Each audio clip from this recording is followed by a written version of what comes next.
بادشاہوں کے قصیدے گانے والے شاعر بھی تھے. آپ کو میں بتاؤں, بادشاہ ہمیشہ شاعر رکھتے تھے دربار میں, ان بادشاہوں کی تعریف کرتے تھے, لاکھوں انعام میں پاتے بھی تھے, سونے کے سکے, چاندی کے سکے.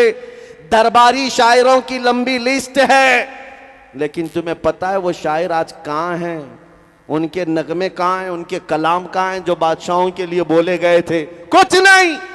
بادشاہ نے وقتی طور پر سنا اور پیسے دے دیے, وہ پیسے لے لیا, وہ بھی مرا, یہ بھی مرا.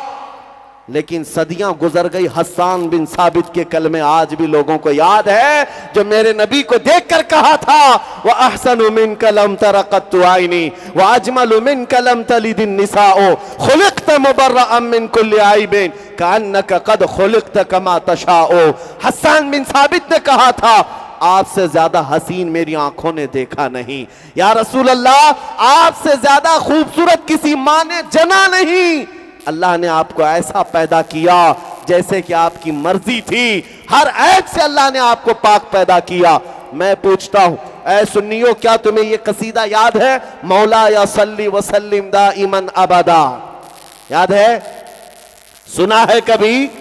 مولا یا صلی وسلم دائماً ابدا علی حبیبک خیر الخلق کلہم. یہ شرف الدین بوسیری کا لکھا ہوا, 700 سال پہلے لکھا ہوا میرے نبی کی شان میں. لوگوں کو ترجمہ معلوم نہیں, لیکن زبانوں سے آج بھی پڑھتے ہیں اور آج بھی لوگ گنگناتے ہیں.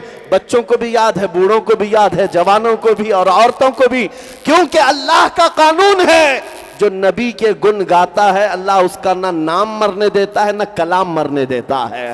بوسیری بھی آج ہمارے درمیان زندہ ہے. ملا جامی کو آپ نے دیکھا نہیں, فارسی آپ کو آتی نہیں, لیکن جب فارسی کا کلام سنتے ہیں دل جھوم اٹھتا ہے. تنم فرسودہ جاں پارا زِ ہجراں یا رسول اللہ, دلم پجمردہ آوارا زِ عصیاں یا رسول اللہ, چسوئے من گزر آری من مسکین ناداری, فدائے نقش نالینت کنم جا یا رسول اللہ, چو بازوئے شفاعت را کشائی بر گنہگاراں مکن محروم جامیرا دراں یا رسول اللہ. میرے نبی کی محبت میں لکھا ہوا کلام ہے, فارسی میں تھا, لیکن دنیا آج بھی یاد رکھتی ہے عبد الرحمن جامی کو. یہ وہ عاشق رسول ہے جس نے نعت لکھا تھا حج کے دوران, اور یہ عہد کیا تھا حضور کے دربار میں جا کر سناؤں گا مدینے. لیکن اللہ کے نبی نے خواب میں آ کر مکہ کے حاکم کو بتایا تھا, کل کے دن عبد الرحمن نام کا ایک شخص مدینے آنے والا ہے, اسے آنے مت دینا, روک دینا. حاکم مکہ دوسرے دن قافلوں کو دیکھا, پوچھا عبد الرحمن کس کا نام ہے, کون ہے؟ عبد الرحمن جامی کو دیکھا. مکہ کے گورنر حاکم نے ان کو روک دیا, کہا تم مدینے نہیں جا سکتے, باقی پورا قافلہ چلا جائے. سنو, عبد الرحمن جامی کا یہ واقعہ مشہور ہے. دوسرے دن جامی نے دیکھا کہ گورنر نے مجھے روک دیا, حاکم نے مجھے روک دیا, تو ایک اونٹ کے مالک کو کہا میں تجھے پیسے دیتا ہوں, اونٹوں کے اوپر جو سامان رکھا جاتا ہے ان سامانوں کے کسی تھیلے کے اندر مجھے ڈال کر سل دینا, اور سامان لگیج کے ساتھ مدینے مجھے پہنچا دینا. اونٹوں کے قافلے سے مالک سے کہا, اور اپنے آپ کو ایک تھیلے کے اندر بند کر لیا, اور ان کو تھیلے کے اوپر سے سل دیا گیا. لیکن میرے عزیزوں, میرے نبی سے کون سی بات چھپی ہے؟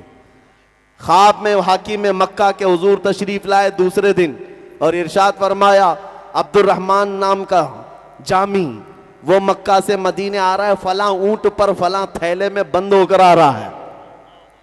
حاکم مکہ دوسرے دن قافلوں کی نگرانی کے لیے آیا, اور آ کر کے تلاشی لیا, ایک تھیلے کے اندر عبد الرحمن جامی کو پا لیا, کھولا اور کہا میں نے کل آپ کو روکا تھا, پھر آپ جانے کی ہمت کر گئے مدینے, مجھے پتہ نہیں کیوں آپ کو روکا جا رہا ہے, ہو سکتا ہے آپ کا کوئی الگ کام ہو, میں اپنی مرضی سے نہیں اللہ کے نبی کی مرضی سے آپ کو روک رہا ہوں.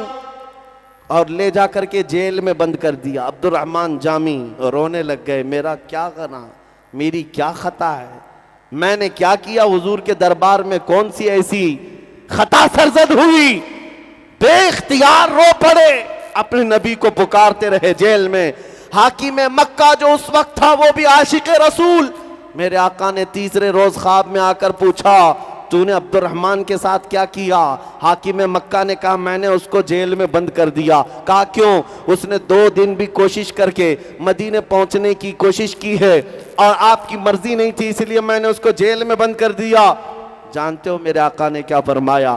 اے شریف مکہ، میں نے اس لیے عبد الرحمن کو نہیں روکا کہ وہ گنہگار خطا کار ہے، بلکہ اس لیے روک رہا تھا کہ اس نے ایک ایسی نعت